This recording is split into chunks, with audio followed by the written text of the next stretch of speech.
you tired of cluttered storage and disorganized spaces? Look no further than this DIY macrame boho storage basket tutorial.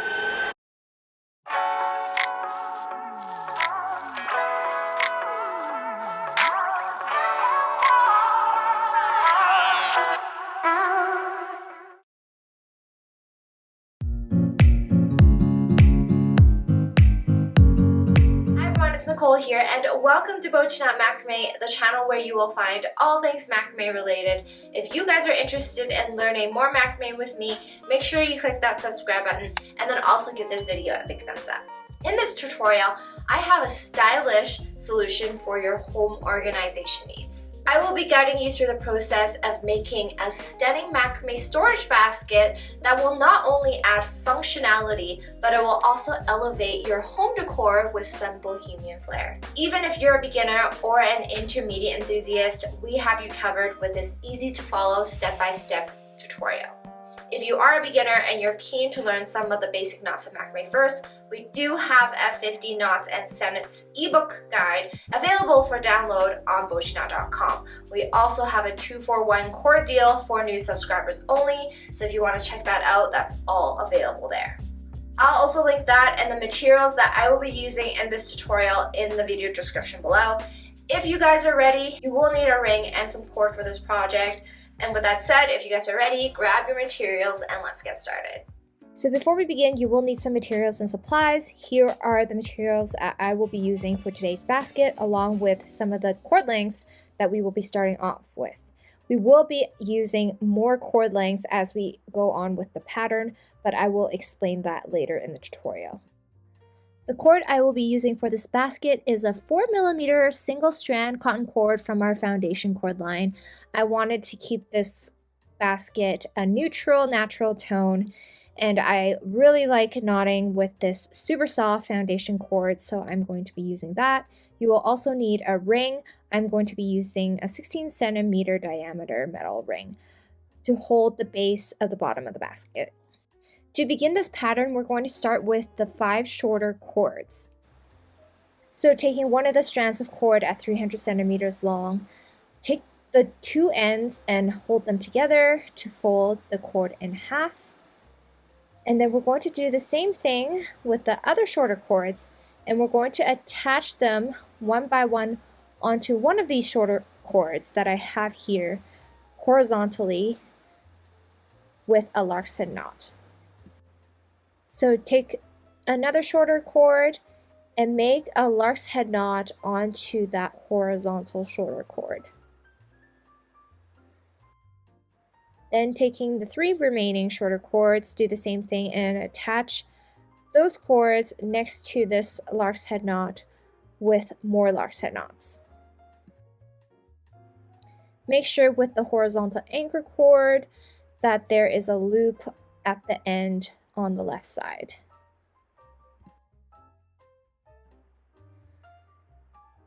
Continue this lark's head knot pattern for the remaining 2 shorter cords. So once the 4 remaining shorter cords are attached onto that horizontal shorter cord with lark's head knots, we're going to take that super long cord at 1,000 centimeters long, and what we're going to do is match one end to the length of the shorter cords. So half of the shorter cord length should be 150 centimeters. You can either measure that out on one end of the longer cord or just match it like what I'm doing here with one of the cords directly, and then hold that spot where there's that shorter cord end with the longer cord, and then attach it onto that same anchor cord using a lark's head knot. So then once you have attached this cord onto the anchor cord, you should have one shorter cord that is 150 centimeters long, and then one that is much longer on the right side.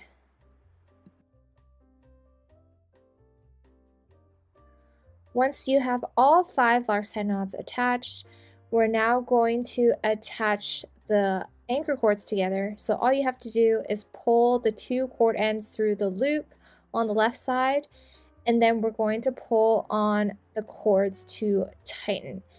It should go around in a circle. Shift the lark's head knots if necessary, but all you have to do is tighten it up so that there is little space in the center.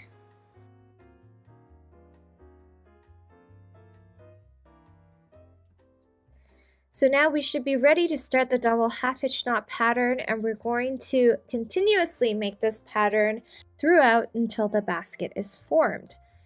So what you need to do is find that super long cord end, because we're going to be starting with that as the anchor cord, and so we're going to need to separate it.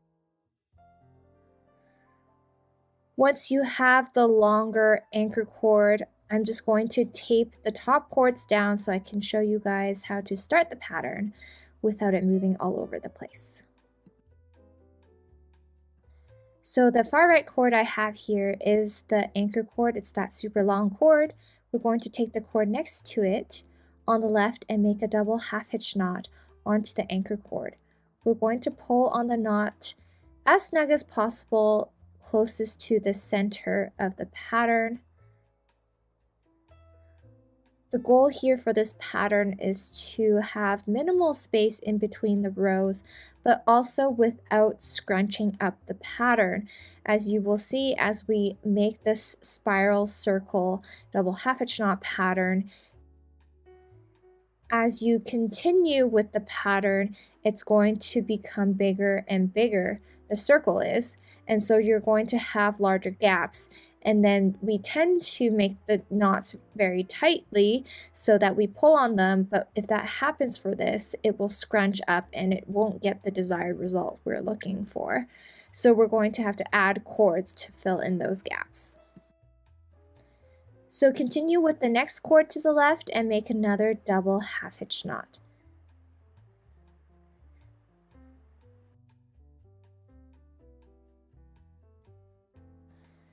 What we're going to do is continue with this circular motion. So we're going to follow around this circle in the middle with these double half hitch knots all the way around.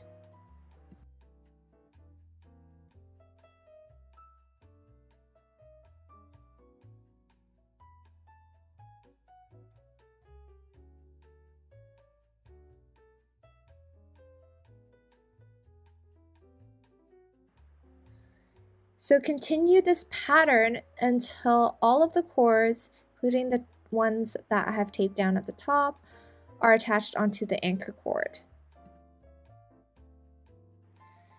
And we are now here. We've made it all the way around, and as you can see, here's the first example of a large gap in between that last working cord and the next working cord. So what we're going to do is take another strand of cord at 300 centimeters long, and we're going to attach it onto the anchor cord using a reverse lark's head knot. So going from underneath and above to make the knot.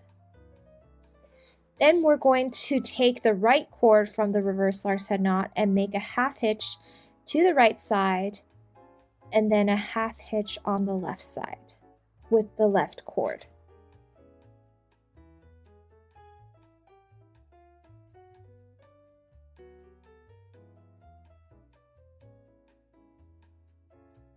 Once that is done, the gap should be filled, and the working cord, so that last working cord should be the lark's head knot plus half hitch on both sides. Those should be the last working cords now, and they should be much closer to the working cord that we're going to attach next onto that same anchor cord. I'm just separating the cords out of the way so that you can clearly see how I'm going to continue with the pattern next. Now that we filled in a large gap, I'm just going to tape the top cords down, and we're going to start our next row of the pattern. So using the same anchor cord, take the next working cord to the left and make a double half hitch knot. We're going to repeat this pattern all the way around back to the other side.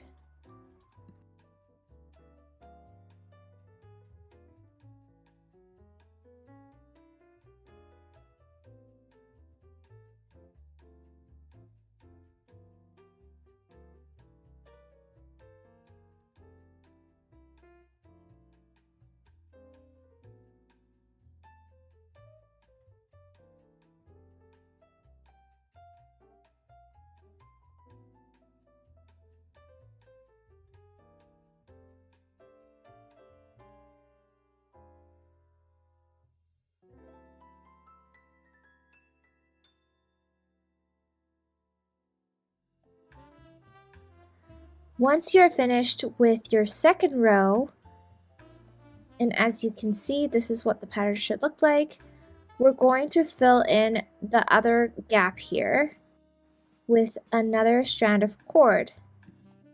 To determine the cord size you will need, you're going to need to measure the length of that last working cord. And for mine, it measures closely to 150 centimeters. So if you times that by 2, it's another 300 centimeter long cord. And so here I have attached another 300 centimeter long cord using a reverse Lark's head knot. So no half hitch knots this time because the space isn't super big. The only time we're going to make the reverse Lark's head knot plus half hitch was after that first row that we did in the very beginning. From now on, once we attach new cords, it's only going to be a reverse Lark's head knot. So now that that gap is filled, we're going to continue to the left and then all the way around for another row of Lark's head knots. So this is the part when things may start to get tricky because we were so close to the center. There was less space and less gaps, but as we make more rows around the ring, there's going to be more gaps as we expand. So it's not just going to be adding cords every time we finish a row. So every time you feel like there is a large gap after the double half hitch knots, then I would add a cord there with a reverse Lark's head knot, making sure you keep on with the same method by measuring the last working cord that you had just completed and then adding a cord with that same length. Multiplied by 2, of course, since you will be attaching it using a reverse Lark's head knot. So I'm going to continue around the ring until I reach the next gap, and it might not be all the way around. So here I am, I'm part way through the third row, and I have a large gap, as you can see, from that last working cord to the next working cord. So I'm going to attach another cord here. So measuring what that last working cord length is, mine was about 145 centimeters, so I am attaching a cord that is 290 centimeters long folded in half with a reverse Lark's head knot. Once you have attached the cord, then you can continue around the ring with double half hitch knots until you reach the next large gap. The goal here is to make sure that this pattern stays as flat as possible. If you don't add cords in the large gaps, then you will end up scrunching up the pattern and it will start to fold and bend. And although it will bend and curve later on, we want to try to keep it as flat as possible for this bottom base.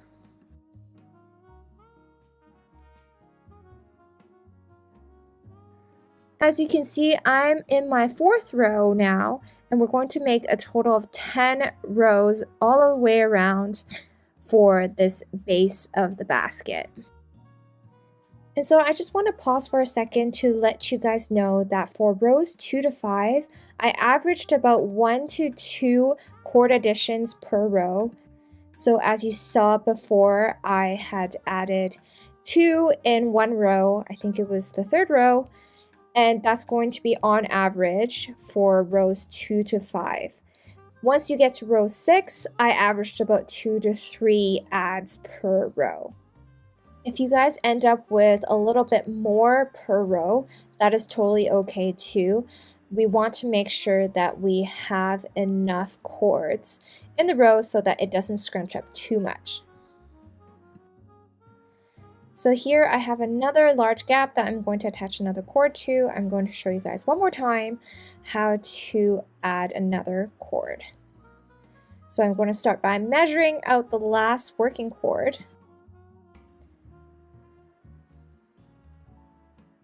And then once you determine what the length is, so your length may be different from mine since your gap may come earlier or later.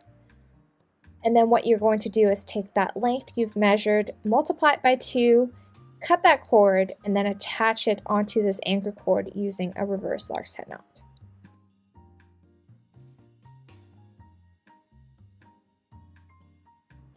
Once that is done, keep continuing on with this pattern, adding cords through the large gaps until you've completed 10 of these rows. Once you're complete all 10, it should fit nice and snug inside this metal ring. So this is what the pattern looks like once we have all 10 rows complete. You can see it's starting to scrunch up because it's so big, it started to curve. That's okay, but I did try to keep it as flat as possible. So as you can see, it fits nice and snug underneath the ring. For your pattern, depending on the size of ring and the size of cord that you use, you will have to make sure you add more rows or take off rows to make sure that your pattern fits snugly under the ring. You can just stop here and use this pattern as a hot pan, a coaster, or a table mat if you want to continue just having a flat circular pattern. Or you can attach the ring like what I'm going to do here, and then you can also stop at that point, and this is more so like a curved plate, and you can use that as a fruit bowl or to hold other items. So what I'm doing now is I place the ring on top of the pattern, and what I'm going to do is take one cord at a time, and I'm going to attach the cord onto the ring using a double half hitch knot. And we're going to repeat this all the way around until all the cords are attached onto the ring using double half hitch knots. We do have to make sure that the double half hitch knots here are nice and snug up against the pattern. So continue with the next cords to the left for another double half hitch knot, and keep repeating this around the ring until all of the cords are attached onto the ring.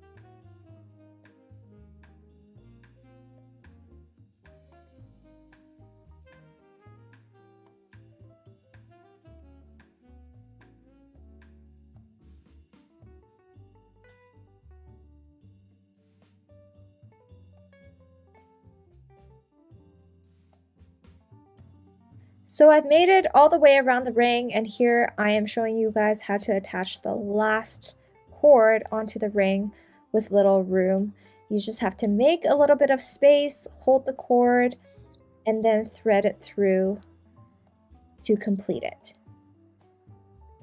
And now we have all the cords attached onto the ring. Once it's attached, you can see that the pattern will bulge one way or the other. That is okay. And here is what I was talking about. You can stop at this point if you'd like and just use this pattern as a fruit bowl or a plate to hold other items.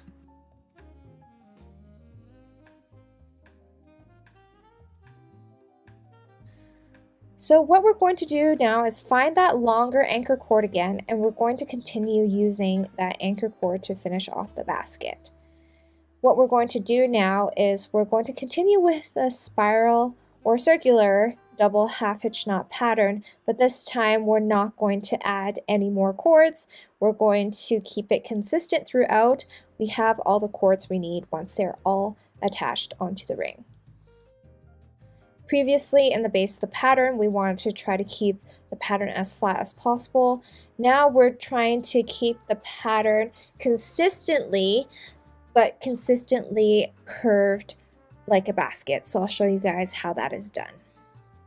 So using that anchor cord, and that's the cord that I'm holding with my left hand, and then the next cord to the left is the working cord for a double half hitch knot, and then we're going to continue all the way around the ring with these double half hitch knots onto the anchor cord.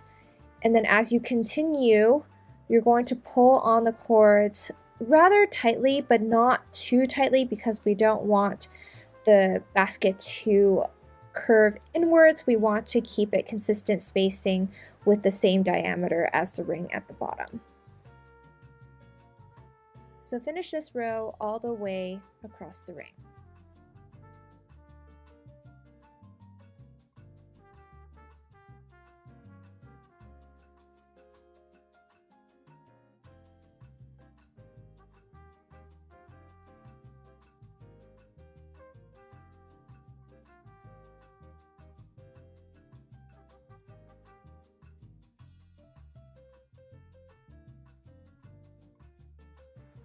So once that row is complete, you should see that it is starting to curve sideways, and that's what we want. We want it to be the same diameter as the ring diameter. So if it is a little bit too tight, like it curves too much inwards, then we're going to pull on that anchor cord to give it a little bit more space. If it's too loose, then we pull on the anchor cord to make it curve sideways. What I recommend doing is, after you've completed each row of double half hitch knots now, to adjust accordingly. If it's too curved in or too much space, then pull or adjust the anchor cord and shift the spacing.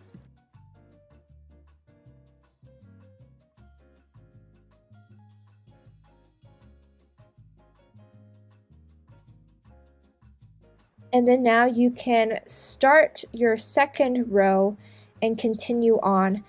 For this part of the pattern, we're also going to make 10 consecutive rows of double half hitch knots. We've already made one, we have to make 9 more, but there is no need to add any new cords.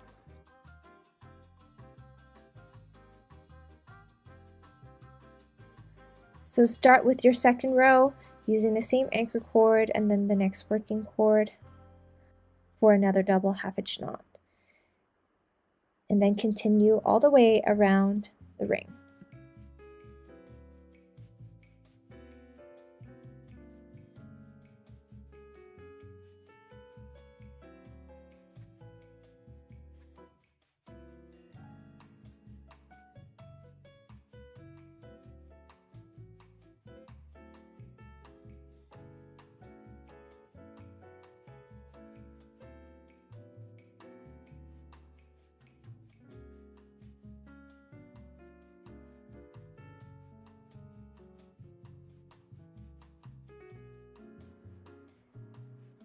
Continue this pattern for a total of 10 consecutive rows.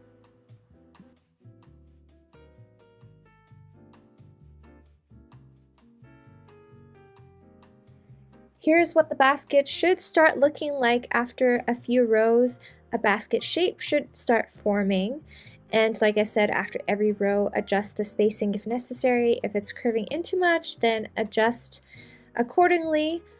Or if there's too much space, if it's too wide. Usually I find for this, it's curving in too much since you're pulling on the cords more tightly. But yes, adjust accordingly if necessary. I placed the pattern on top of a spool of cord to help make knotting this part more easy. This is just a helpful tip for you guys if you're having trouble working with long cords everywhere and the odd shape that it is in.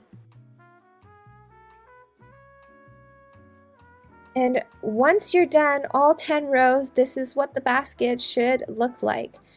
You can see that the bottom of the basket is curved downwards. I'm going to push that upwards in the middle so that it'll sit properly. And now we're just going to add one more row of double half hitch knots to seal the pattern at the top. So you'll need a 70 centimeter long strand of cord as the anchor cord for this part of the pattern. So with that cord, I'm going to place it horizontally on one section of the vertical cords, and then taking one cord at a time, I'm going to attach it onto that anchor cord using a double half hitch knot. The first knot can get a little tricky holding both the anchor cord and the working cord, but once you have the first knot down, you can just continue all the way around until all the vertical cords are attached onto this horizontal anchor cord using double half hitch knots.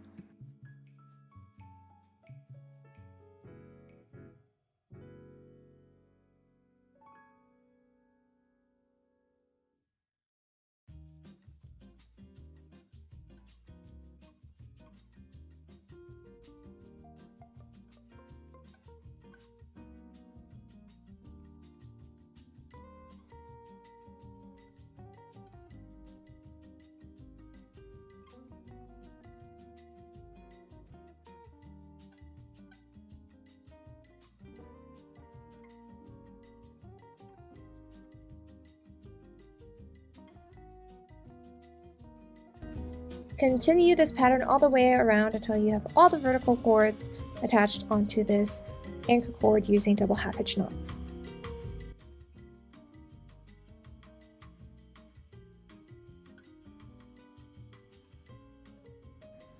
Once that is complete, we're going to take the two anchor cord ends and make one last double half hitch knot. And I know it kind of sticks out a little bit.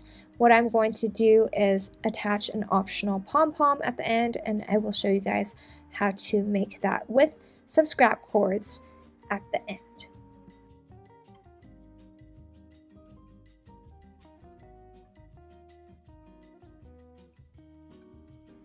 All you have to do now is trim the fringe to your desired length. I left about 1.5 to 2 inches of space hanging from the top.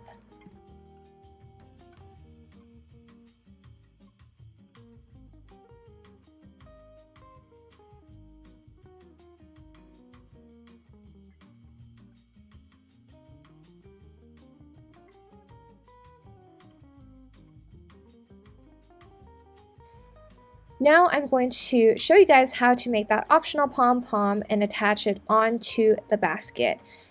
You should have some scrap cords left. I would take some short scrap cords, about 2 to 3 inches long in length, and about 8 to 10 cords. And I'm going to take a strand of string actually at 15 centimeters long or 6 inches and tie a double overhand knot in the center of the cords.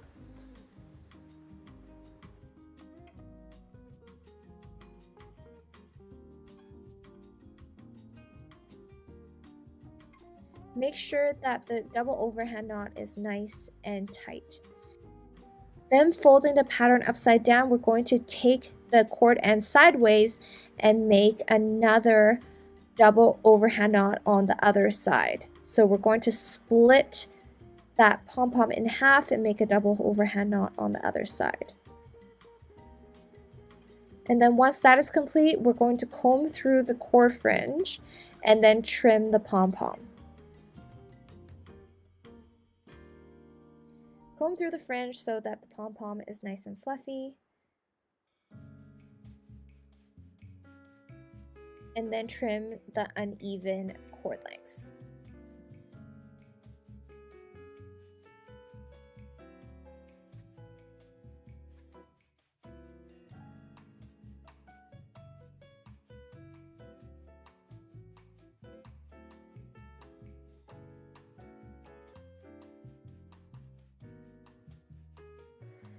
So once your pom-pom starts to take shape, like mine is, I've trimmed it all the way around so that looks like a pom-pom. It's nice and fluffy.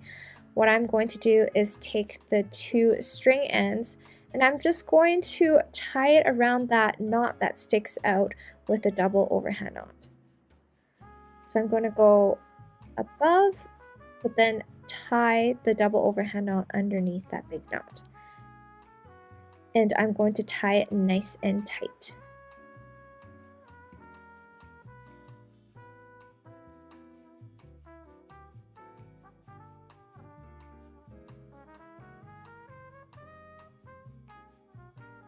Cut off the excess cord And I'm just going to trim it a little bit more, and you are now complete with this macrame basket. Thank you for joining me in creating this DIY boho macrame storage basket tutorial. I really hope you guys enjoyed it and found it helpful and inspiring to make. If you're starting to find this craft fun and you're keen on learning more macrame and some more advanced macrame projects, we do have a lot more of this on our BOCHIKNOT macrame community on Patreon. Over there, we focus on mastering certain macrame skills and techniques so that you can master macrame sooner. We also have helpful tips and tricks tutorials and guides on how you can create your own macrame designs. So if you guys are interested, check out patreon.com/bochiKnot for more details. If you guys enjoyed this video, make sure you give it a big thumbs up and don't forget to click subscribe on our channel to stay tuned for more videos just like this. As always, thank you guys for watching and I'll see you guys next time. Are you tired of clutter? Are you tired? Are you tired? Are you tired? In this tutorial, hi everyone!